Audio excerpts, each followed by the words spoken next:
اعوذ باللہ من الشیطان الرجیم بسم اللہ الرحمن الرحیم وما من دابۃ فی الارض ولا طائر یطیر بجناحیہ الا امم امثالکم، اور نہیں ہے کوئی بھی چلنے والا زمین پر کوئی بھی جانور اور نہ پرندہ جو اپنے دونوں بازوؤں کے اوپر تیرتا ہے اور اڑتا ہے، مگر وہ بھی تمہاری طرح کی امتیں ہیں، ان کے اپنے نظام ہیں، ان کے اپنے لیڈر ہوتے ہیں، چیونٹیوں کی بھی ملکہ ہوتی ہے، شہد کی مکھی بھی ملکہ ہے، ان کا ایک پورا کا پورا نظام ہے۔ ما فرطنا فی الکتاب من شیء، ہم نے تو اپنی کتاب میں کسی شے کی کوئی کمی نہیں رکھی ہے، ہر طرح کے دلائل دے دیے ہیں، ہر طرح کے شواہد پیش کر دیے ہیں، ہر طرح کی جو ہے استشہاد کر دیا ہے۔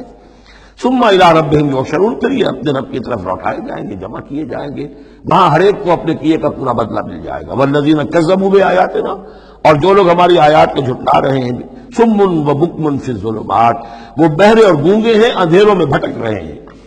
من یشاء اللہ یضللہ، جس کو اللہ چاہتا ہے اس کی پھر گمراہی کے اوپر مہر تصدیق سب کر دیتا ہے، اس کی گمراہی کا فیصلہ کر دیتا ہے۔ ومن یشاء یجعلہ علی صراط مستقیم، اور جس کو چاہتا ہے اسے سیدھے راستے کے اوپر لے آتا ہے۔ قل ارأیتکم ان اتاکم عذاب اللہ او اتتکم الساعۃ وغیر اللہ تدعون، اب ایک اور بات ان سے کی جا رہی سرچنگ انداز میں، ان سے کہیے ذرا غور کرو،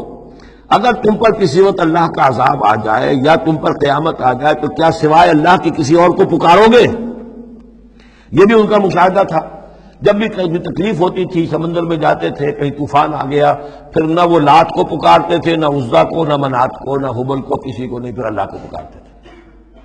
تم پر کوئی شامت آتی ہے تو اسی کو پکارتے، معلوم ہے تمہاری فطرت میں ایک ہی اللہ پر ایمان ہے۔ ان کنتم صادقین، اگر سچے ہو تو ذرا جواب دو۔ اب ظاہر بات ہے جس میں کچھ بھی شرافت کی رمق تھی وہ ان دلیلوں کو سمجھتے تھے کہ ہاں بات تو ٹھیک کہہ رہے ہیں، ہماری کیفیت تو یہی ہے۔ بل ایاہ تدعون، اسی کو تم پکارتے ہو۔ فیکشف ما تدعون الیہ ان شاء، پھر اگر وہ چاہتا ہے تو جو تم پکارتے ہو جس تکلیف میں وہ دور کر دیتا ہے۔ وتنسون ما تشرکون، لیکن تم بھول جاتے ہو ان کو جن کو تم شریک کرتے ہو، وہ تمہیں یاد نہیں آتے، لات اور عزا اور حبل اور منات وہاں یاد نہیں آتے۔ وَلَقَدْ أَرْسَلْنَا إِلَىٰ أُمَمٍ مِّن قَبْلِكَ فَأَخَذْنَاهُم بِالْبَأْسَاءِ وَالضَّرَّاءِ، اور ہم نے بھیجا ہے اور بھی امتوں کی طرف اے نبی آپ سے قبل۔ اب یہ ایک بہت اہم قانون ہے جو بیان ہو رہا ہے انبیاء اور رسل کے بارے میں، انبیاء نہیں رسل کے بارے میں۔ جب بھی کسی قوم کی طرف رسول بھیجے جاتے تھے تو اللہ تعالیٰ کی طرف سے چھوٹے چھوٹے عذاب آتے تھے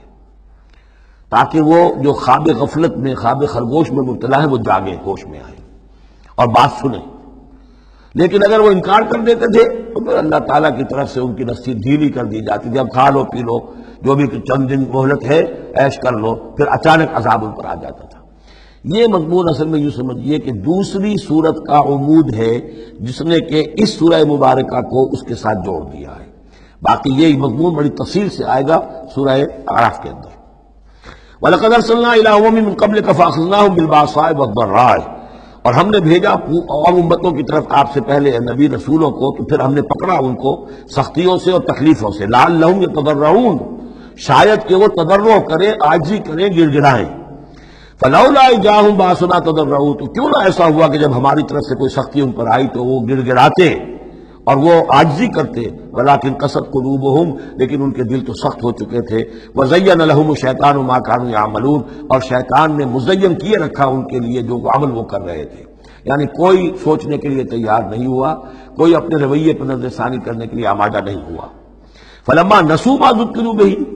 جب انہوں نے نظر انداز کر دیا، بھلا دیا، جو ہماری تذکیر آئی تھی، نصیحت آئی تھی، یاد دہانی آئی تھی، واعظ آیا تھا، اسے بھول گئے اور اس کو بھلا دیا۔ فتحنا علیہم ابواب کل شیء، پھر ہم نے ان پر دروازے کھول دیے ہر چیز کے، اب کھاؤ پیو عیش کرو، اب دنیا میں نعمتیں تمہیں ملیں گی، اب تمہیں تاکہ جو بھی تمہارا کوئی نصیب ہے اس دنیا میں تم اس سے فائدہ اٹھا لو۔ حتی اذا فرحوا بما اوتوا، یہاں تک کہ جب کہ وہ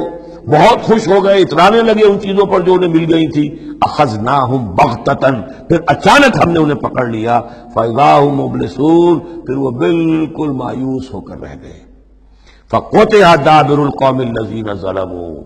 اور پھر جڑ کاٹ دی گئی اس قوم کی جس نے ظلم اور شرک اور کفر کی روش اختیار کی تھی۔ والحمدللہ رب العالمین، اور کل شکر اور کل حمد اور کل تعریف تو اللہ ہی کے لیے ہے جو تمام جہانوں کا پروردگار ہے۔ قل ارأیتم ان اخذ اللہ سمعکم وابصارکم وختم علی قلوبکم، اے نبی ان سے پوچھئے ذرا غور کیا تم نے کبھی اگر اللہ تمہاری آنکھیں اور تمہارے کان اگر چھین کر لے جائے سماعت اور بصارت اور تمہارے دلوں پر مہر کر دے، من الہ غیر اللہ یاتیکم بہ، اللہ کے سوا کون سا الہ ہے جو دوبارہ تمہیں یہ ساری صلاحیتیں لے کر دے دے گا؟ انظر کیف نصرف الآیات، دیکھیے ہم کیسے ان کے لیے اپنی آیات کو گردش میں لا رہے ہیں، پھرا پھرا کر مختلف اسلوب سے۔ ایک پھول کا مضمون ہو تو 100 رنگ سے باندھوں، ہم یہ سارے مضامین ان کے سامنے لا رہے ہیں۔ ثم ہم یصلفون، پھر بھی وہ کنارہ کرتے ہیں۔ قل ارأیتکم ان اتاکم عذاب اللہ بغتۃ و جہرۃ، ان سے کہیے کہ دیکھو تو اگر تم پر عذاب آ جائے اچانک یا علی الاعلان آئے، ڈنکے کی چوٹ آئے، اعلان کر کے آئے کہ اب اتنے دن کے بعد عذاب آ جائے گا، هل يهلك الا القوم الظالمون، تو ہلاک تو وہی ہوں گے جو ظالم قوم ہوگی، جو ظلم کرنے والے ہوں گے، چاہے وہ آئے اچانک اور چاہے آئے ڈنکے کی چوٹ۔ وما نرسل المرسلین الا مبشرین ومنذرین، اب یہ دیکھیے پھر وہی لفظ آ گیا جو سورہ نساء میں ہم پڑھ چکے ہیں، رسلا مبشرین ومنذرین۔ جو بیسک فنکشن ہے انبیاء اور رسل کا وہ یہ ہے، وما نرسل المرسلین الا مبشرین ومنذرین، اور ہم نہیں بھیجتے رہے ہیں اپنے رسولوں کو مگر مبشر اور منذر بنا کر، اہل حق کے لیے بشارت دینے والے اور اہل باطل کے لیے خبردار کرنے والے۔ فمن آمن واصلح فلا خوف علیہم ولا هم يحزنون، تو جو ایمان لے آئے اور جنہوں نے اپنی اصلاح کر لی ان پر نہ کوئی خوف ہے اور نہ وہ حزن سے دوچار ہوں گے۔ والذین کذبوا بآیاتنا، اور وہ لوگ جنہوں نے ہماری آیات کو جھٹلایا، یمسهم العذاب بما كانوا یفسقون، ان کے اوپر عذاب مسلط ہو کر رہے گا ان کی نافرمانی کے باعث۔ صدق اللہ العظیم۔